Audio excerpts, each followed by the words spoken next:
One of the things I'm curious to get your opinion on, like I have so many people, I've talked to people about this and they're on the fence. Some people are like, this is not going to happen and this will definitely happen, is like the housing market crash. Hey Lindsay. Hey Vema, how are you? I'm doing awesome. How about yourself? I'm doing good. We made it through that crazy storm and we're back to somewhat normal pandemic living now. Yeah. I know that storm, like for the first week, I like didn't do anything. No internet, no power. So it really sucked. But yeah. How about you? Yeah, it was the same. I mean, productivity was zero.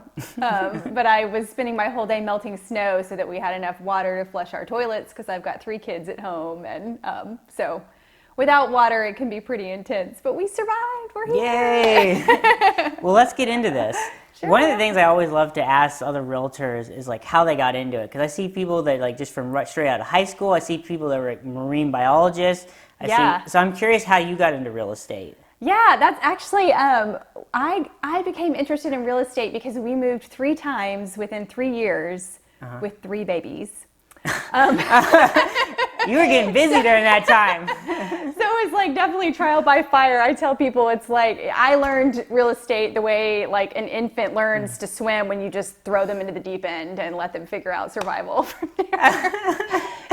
So yeah, we moved a whole bunch of times and I'm one of those people who really, really needs to understand details. And so I'm not the kind of person that is comfortable with like a high level gloss over explanation of a transaction when you're talking about hundreds of thousands of dollars. So I'm the one that's at the closing table reading every single line of the paperwork to understand it fully while my husband is like jabbing pins into his eyes waiting for me. You don't just like blindly trust somebody. You want to make sure they walk you through all the details and make sure you fully understand things. Yeah, probably partially to my detriment, but yeah, I need to fully understand it. So, and we did everything. We sold, we rented, we bought, we ran the whole gamut dealing with property managers and everything. So by the end, I had learned enough to know that I really liked it. And our real estate agent was actually a friend of mine from childhood, and she's like, Lindsay, I think you ought to think about getting your license and get on my team because you're into this. I was like, what's every symbol on this survey mean? Yeah. And like, I just loved it. So she talked me into doing it, and we thought it'd be a really nice way to just get some extra money. My husband had taken a big salary cut when we moved with our last move. And so we thought it'd be good, and I could do it part-time and still be mom. But you know how real estate is. You get sucked in and you can't, part-time is like, you can't do it. It's not a real thing. No, especially when you're like a detail person. So it quickly became full-time and then soon became enough income that my husband was able to retire from his job, and now we work together. He does marketing and tech because I'm not techie, and I focus on the customer experience. So that's how we are. That's the short version of the story. So when you were moving around, were you always in Texas or were you? No, actually that's a good question too. So I was born and raised in San Marcos, went to college at A&M, took my first job in Austin, and then moved to Pennsylvania with my job, and that's where I met my husband. So up there I was working corporate nutrition, doing a totally different job, and we were living in a 1,300 square foot house with our one son. And when he was 1, I got pregnant with twins. So that was big. So we decided 1,300 square feet was not going to be enough. So we put our house on the market. That was when the market was super slow, and it took like a year for us to sell. A year? A real long time. Maybe not a year. It was like 8-9 months. It was long. That's a long time. Yeah. Well, it's changed since then. Yeah, it was that time right after the first crash and in Pennsylvania. It was slow up there anyway. So it took a long time. I was, of course, because I was pregnant, I was like critical of our realtor, watching everything that he was doing and deciding I could, of course, do it better because that's what you do. Yeah. Sound like a typical client? Yeah, exactly. And now I'm like, I wish I wouldn't have done that. He was right. But anyway, so we sold our house there. We decided to rent because we knew that with twins on the way, we were going to need to be back near my parents in Texas. And so we didn't want to buy a different house, but we rented a bigger one. My husband looked for a job here.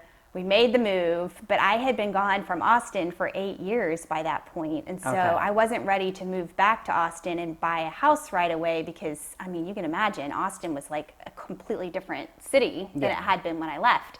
So it had just exploded in growth, and Buda and Kyle were like something, and they used to be nothing. And so we ended up renting a house in Green Meadows in Buda for a little bit and researching and trying to figure out where we wanted to be, and then bought our house in South Austin. Nice. So that's the long version of the story. But because of that, I did every different kind of transaction, and I had a long time to really research this area through the lens of a person who has children rather than a single person, the way I left Austin. So I learned a lot about the area in that time and felt like I had expertise to offer at that point. I think it's really important as a realtor that every few years you should, or like one of the teachers from one of my classes was talking about, like, you should buy a house like once every 5 years, because then you'll know what it's like for your clients. Because otherwise you just don't have the same understanding of like what they go through. Right. The level, you need that empathy to understand the level of documentation that they have to provide and the stress and there's a lot, because in real estate, it's like one of the biggest transactions or investments that somebody's going to make in their entire life. Yeah, for sure. And when you have that kind of stress load, and especially when you're in a time crunch, it's crazy. It is. So what about you? How did real estate is not your original plan either, it was not. So I was born and raised in Austin. Okay. And then I went to Baylor University and got a degree in electrical and computer engineering. I thought you were an engineer. Yeah. I saw that somewhere. And then from there, like, I've been working for a long time, and I don't know, just kind of working in the corporate environment. Like, I just kind of felt like I wanted to like create my own vision, I just like the idea of like creating my own business. And I liked engineering a lot, but at the time I was like, it wasn't as passionate as I was after like doing it for 3 or 4 years. And my mom had been a real estate broker, and she kind of like peer pressured me. Nice. My Mom's so good at that, right? So she peer pressured me, and I was like, okay, I'll get my license. And so I really just kind of worked with her as like an assistant for a really long time. And she mainly does like commercial and helping investors buy land or just some type of investment property, like duplexes or something. And then it's just kind of like slowly I started getting my own clients. Nice. And then it just was like, okay, I started to realize that like if I wanted to like put my full effort into this, I could do it. I could do it. Because before I was just really my mom's assistant, and I was like, I could do this better than her. And so that's how I kind of got into it. And then now I mainly focus more on commercial transactions, particularly like large pieces of land. Yeah. Which is impossible to get inside Austin, but the surrounding areas, it's a little bit more viable. So I do a lot more land acquisitions and really try to help investors like invest in buying large pieces of land and letting it grow, because they're not making any more of it. Yeah, that's there's not going to be any more land in the future. So that's awesome. Yeah, you got a chance to really train with someone who knew what she was doing and slowly move into the process. Yeah, it helped a lot too, because I think a big part about getting into real estate is like, even if you have to like have like clients to work with to get the knowledge. Like you can theoretically like learn it, but it's just not the same. Yeah, for sure. And so being able to work with her, I was like, okay, because it's just really hard to get commercial experience in general, because there's no like investor that's like going to just volunteer to be like, oh, let me help you, give you experience while I buy this big parcel of land. Right. Yeah, I felt that way even with residential sales. Like you need someone who knows what they're doing. Yeah. To pull you under their wing when you're first getting started, because you don't know what you don't know. Exactly. You can't. There's no way to just sit with a book and learn what you need to know, because when you get into the heat of a transaction, there's always something different that comes up. So that's, I mean, you hit it nail on the head there. Like, it's just, you have to get the experience. Right. And speaking of like experience now, like the Austin market is getting really hot, and I'm curious now, like there's so many people are getting so many offers, and I'm curious, like kind of on the residential side, like when you're getting offers, like how do you determine like what's like kind of like the best offer? Like is it just strictly the highest price, or is there kind of more to it? Yeah, so the way it is right this second is probably different than the way it has been historically, right? Yeah. Because normally when you look at offers, you really have to look at what's most important to the seller.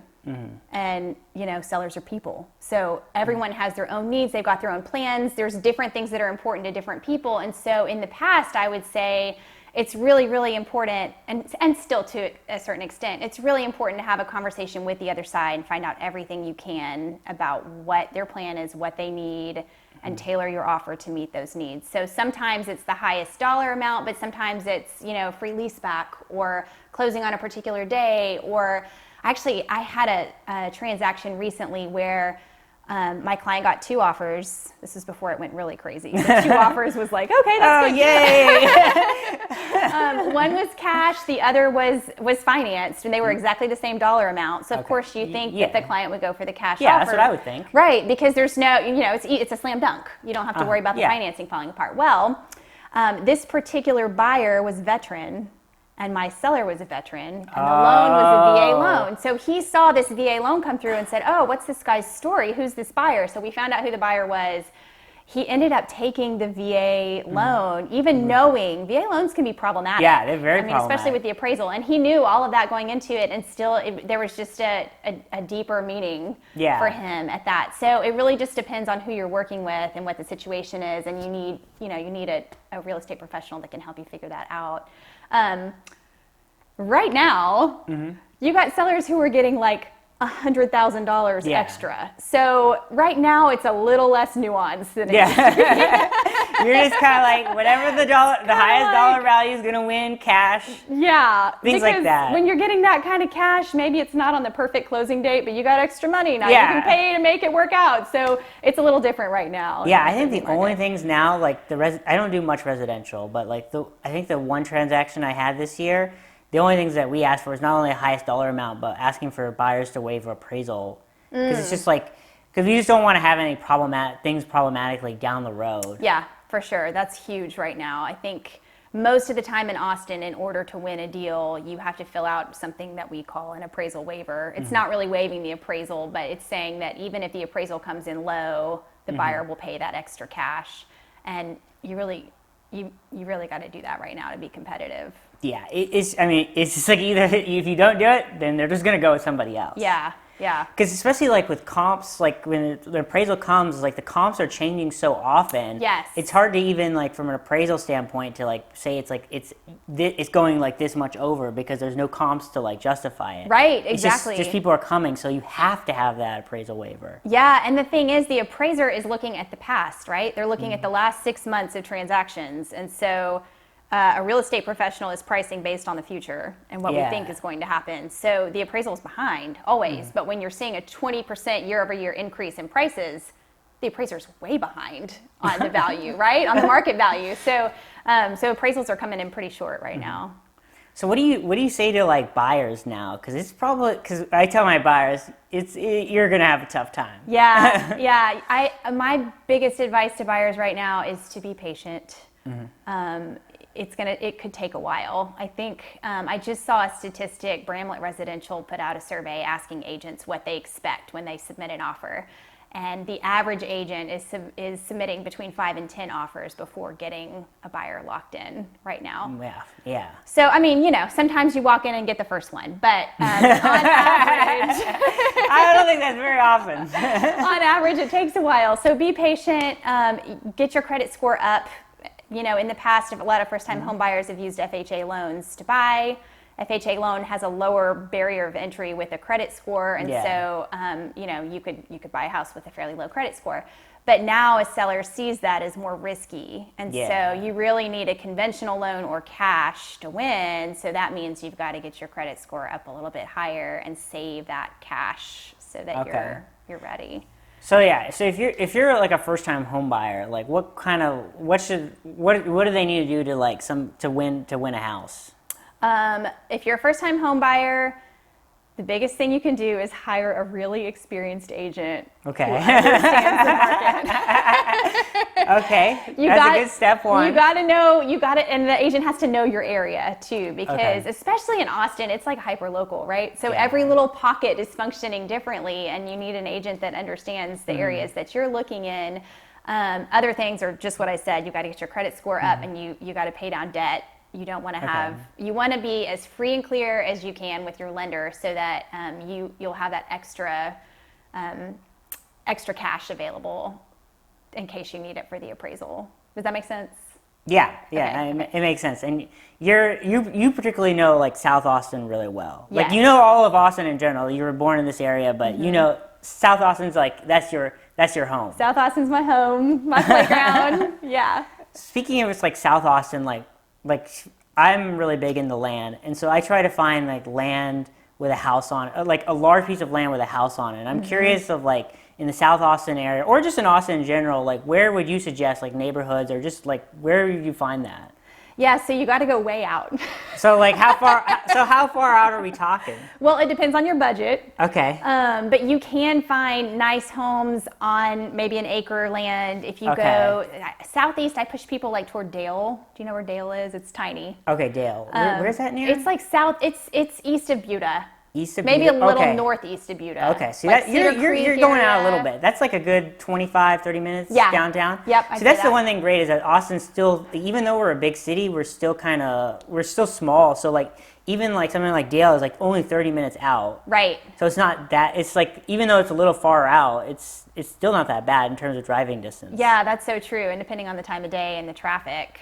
Yeah. Okay, so so if you're looking, so what's kind of like your price points that you're looking, like so if you're looking for an acre of land, you have to go further out, but what kind of neighborhoods other than Dale? So if you're under 500, you can find something southeast of Austin. That's where I'd point you.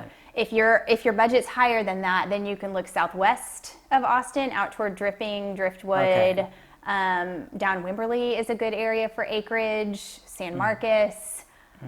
There are places in Western Buda too. There's some really nice neighborhoods out there that even if you don't want a full acre, you just want like a house that has an old school kind of real yard. Some neighborhoods out West Buda, like Leisure Woods, is really nice and has a little bit more land. Ruby Ranch out there, Mayfield Park. I think that those are my main areas for pushing people who want more land. There is land up north too. I don't know those areas quite as well, but I'm a big fan of South Austin. A lot of my investments are all in the South Austin. So I'm looking like Lockhart, Buda. I would even go as far as Seguin sometimes. Seguin's actually, it's picking up. Yeah, it's picking up. There's a big like duplex community that helps a bunch of investors find like houses in that area. Because if duplex, it's just like in order to get any type of duplexes in Austin, it's like impossible. Or if it's only the existing ones, and they're much older homes. Yeah, so you're helping investors look for duplex neighborhoods where they might buy one or two, or multiple that are all close together and easy to manage. Yeah, exactly. It's easier to manage, and and because especially in those, there's not many there's much older duplexes, but there's not much new ones. So all the duplexes that are coming now generally are like these duplex neighborhoods. Right. And so, and new construction in general. Oh, sorry. It's okay. We'll pretend like it.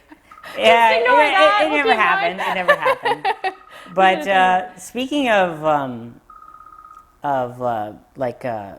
just Austin and how much is growing, what's your thoughts about like Project Connect? Because I know that like Prop A and Prop B recently got passed. Yeah, they got passed in November, so we're going to see that happen. So, man, there's a lot of different viewpoints on this. I mean, evidently most people in Austin appreciate Prop A and passed it, right? But so the whole idea was a bond to put in public transportation that we desperately need in Austin.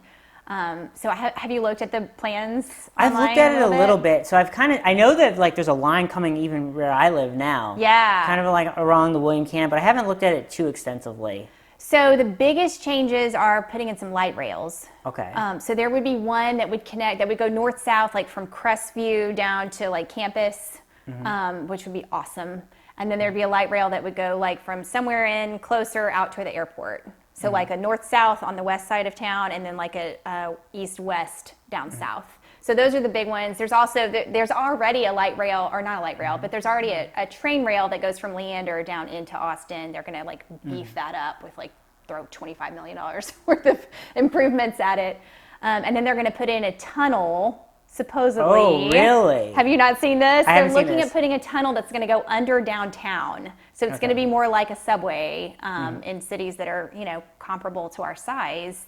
That's what they do. Yeah, because I can't build on top anymore. Yeah, exactly. So that's what they're looking at. But now I have heard that there hasn't been a whole bunch of feasibility research done on this yet. So now that they've got the funding and it passed, I think now they're really putting boots to the ground to try to figure out how it's going to work. But big plans. Do you know when do you think it will actually be like in a place usable where like somebody could like actually go and take this up rail? Oh man, that's $1 million question. I have a feeling it's going to take at least another 5 to 10 years before it actually happens. That's probably realistic. I know they were looking at starting the first improvements sometime this year, but it's just breaking ground, and that's not the tunnel. That's going to be like the improvements on the Leander Red Rail, I think, Red Line. So exciting stuff. It's expensive. It's got a price tag. So speaking of expensive, I have a feeling it's gonna affect the property taxes. I think so. I think on the I don't remember, it's like something like 4% increases, or I don't know what you have any idea what that increase is going to be? Well, there've been a lot of numbers tossed around, and I think now they're finalizing. So now they've got the money, and now they're trying to figure out exactly how it's going to look. But the last time I researched it, what I saw was that they needed to raise about, I want to say it was about $5 billion with city funds, right? Okay. So some of it's going to come from federal funds, but then they've got to make up for the rest of it. So that's a huge amount of money. Yeah. And at that time, they were saying, well, your average homeowner in the Austin area who owns a home that's worth about $325,000 will be paying about $30 a month extra in property taxes. Well, now the average home is not worth $325. It's worth way more than that. Yeah. So I don't know. That still remains to be seen how those numbers are going to shake out. But at one point, they were saying maybe expect on average around $30 a month. Okay, $30 a month. Okay.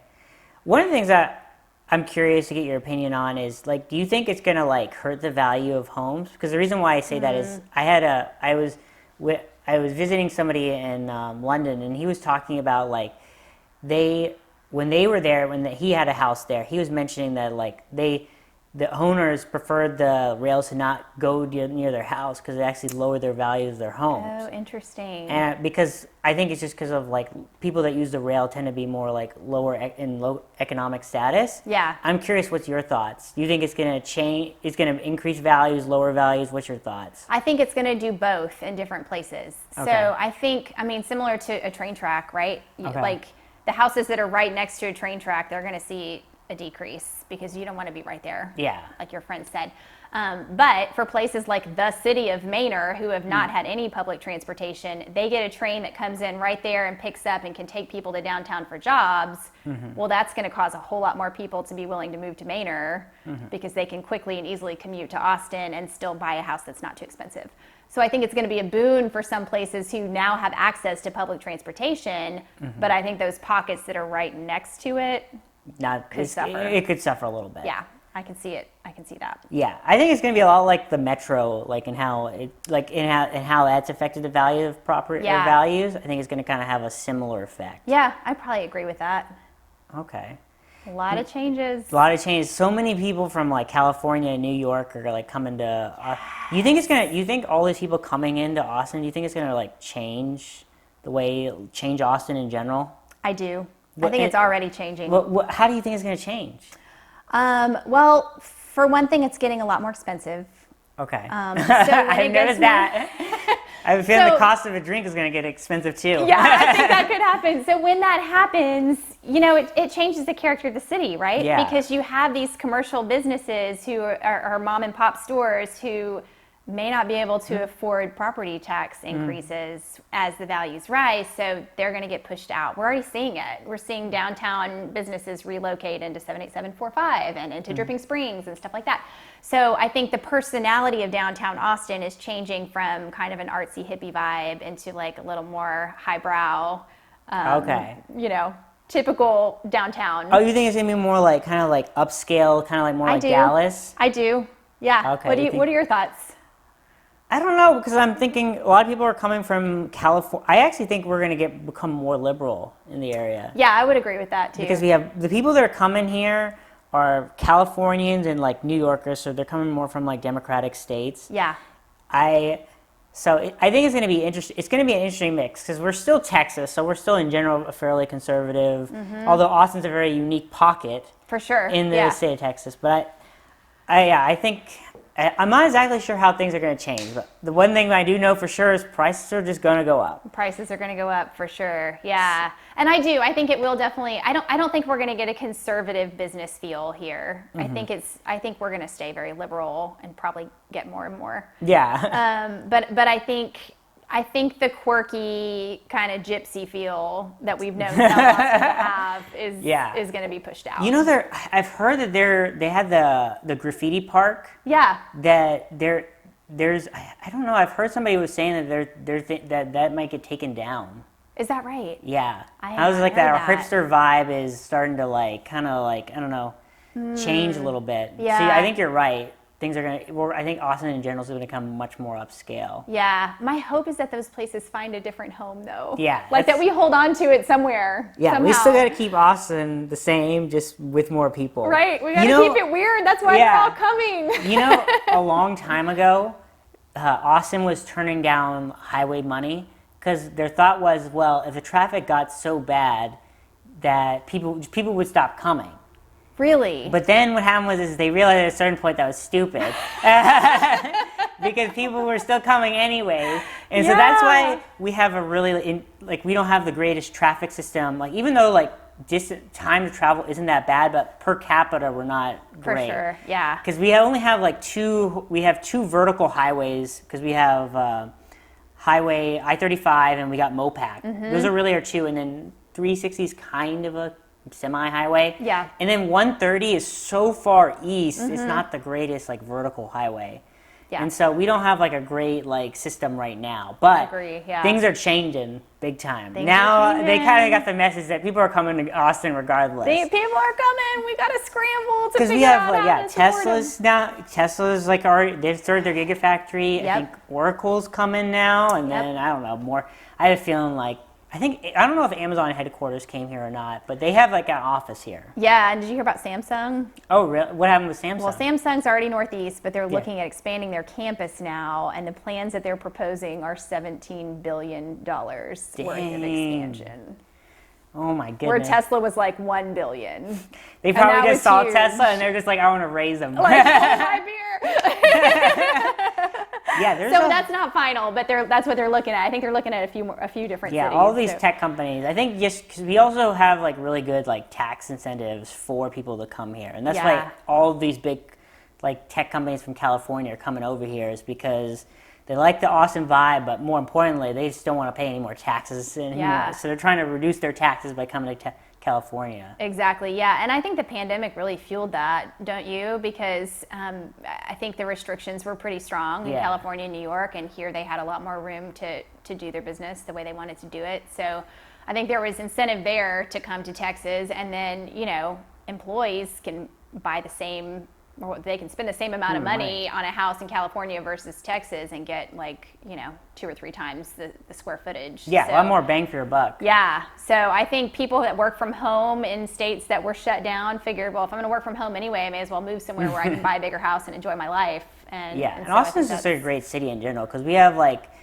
kind of a hilly, kind of more hillier, good country vibe to us, and there's there's a good outdoor scene. Right. In general, and then we just have festivals going on all the time. Although maybe not this moment, but in general. Right. Yeah. I love this city. It's got so much personality, and there's always something fun going on. Yeah. One of the things I'm curious to get your opinion on, I have so many people. I've talked to people about this, and they're on the fence. Some people are this is not going to happen, and this will definitely happen. And we're back. Sorry for technical difficulties. So, kind of the next question I was going to ask you is about the housing market and the so-called housing market crash. So I know that it's potentially going on, might potentially happen in the U.S., but what do you think if it's going to happen in Austin? So many people are asking this right now. Mm-hmm. I do not think we're going to see a foreclosure crisis in Austin. Okay. And here's why. I think before the pandemic hit, the people that were able to purchase a home in Austin were, generally speaking, the people who had jobs that were safe during the pandemic. That is just my take on it. There is nothing that's researched really about that. But just my personal experience in working with people, the jobs that I have seen in Austin impacted by the pandemic, the people that work those jobs were renting already. And so my crystal ball tells me that we're not going to have a foreclosure problem in Austin. And I also don't see property values coming back down. Okay. I think I kind of have the same agreement. So I do a lot of analysis, just I think commercial in general. And a lot of the things I analyzes demand, like the number of months of inventory in a house. And so right now, just based off what's happening in January, there's 0.4 months of inventory, which is insane. Insane, yeah. It's scary. I think 2 years ago in Austin, it was like two and a half months of inventory. And that felt frantic, right? Yeah, exactly. And that was it was difficult to buy a house then. Yeah. And now it's 0.4. So my thought is let's say that I think the statisticians or the economics people are saying that there's the foreclosures that could happen. But I've heard two things. One is that the foreclosure was supposed to end in March, but they've extended it out now. The forbearance. The forbearance period. They've extended it out all the way now to 2022. Right. So I've heard that they've extended it out. But let's say the foreclosures do happen. The month of inventory is so low that pretty much means the demand is pretty much as high as it can possibly be. That there's going to be people that are willing to scoop up that property. Yeah. And I think it's a lot different from 2008 because people were buying houses where they didn't have that much money in the house already. Yes. So a lot of zero down and exactly. Yeah. So and it's a lot different, and their houses are worth a lot more than what they paid for it originally. So selling their house is not going to be that difficult. As you know, selling a house is super easy. I agree with that. And I'm trying to get the message out too to people who maybe are on the fence or who are getting nervous and behind on their payments.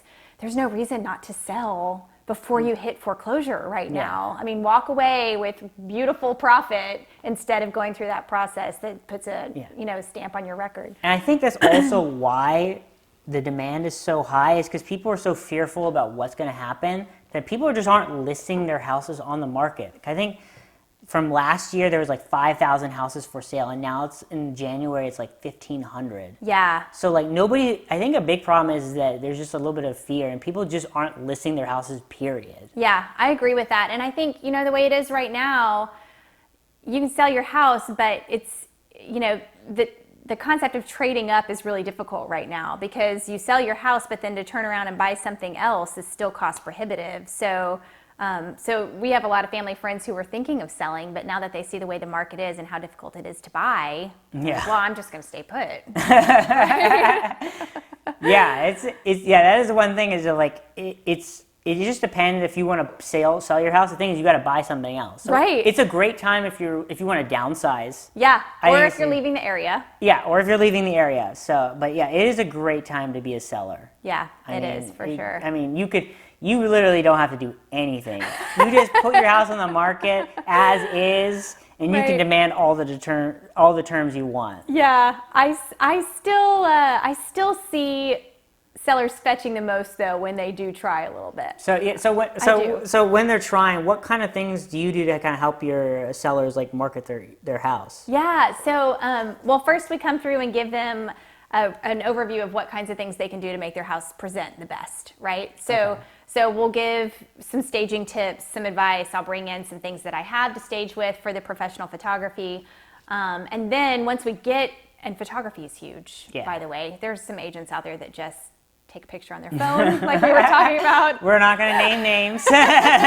We're never going to do that because that's what sells your house. I mean, there are people right now buying houses based on the picture alone. So, so that is huge. So we do professional photography and staging with every single listing.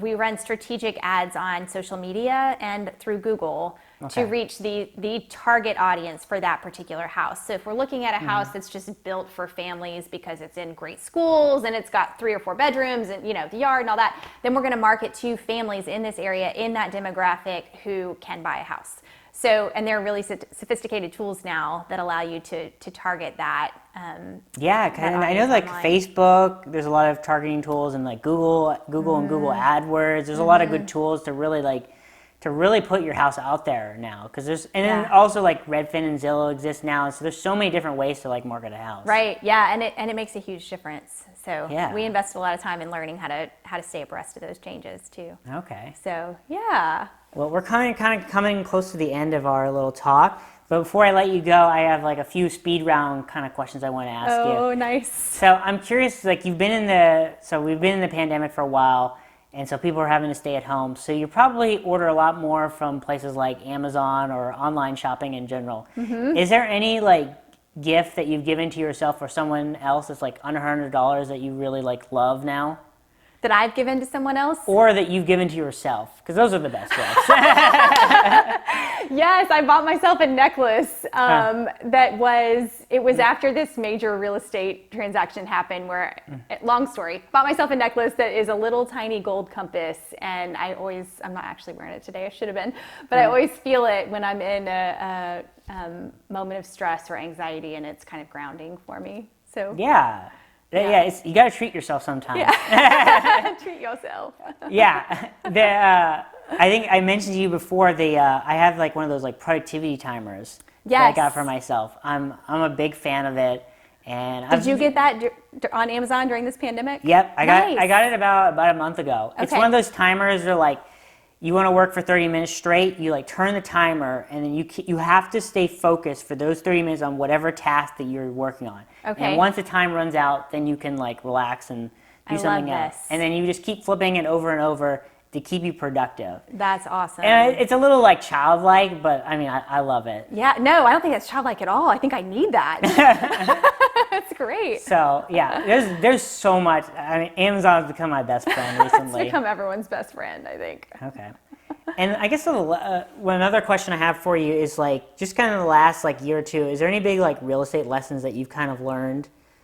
You know, the biggest lesson I've learned is to not make assumptions. Not make assumptions. So people are infinitely interesting, right? And we work with people. That's what we do. So I've learned so many times by just getting hit in the face with something that a client would choose to do or not to do that totally shocked me.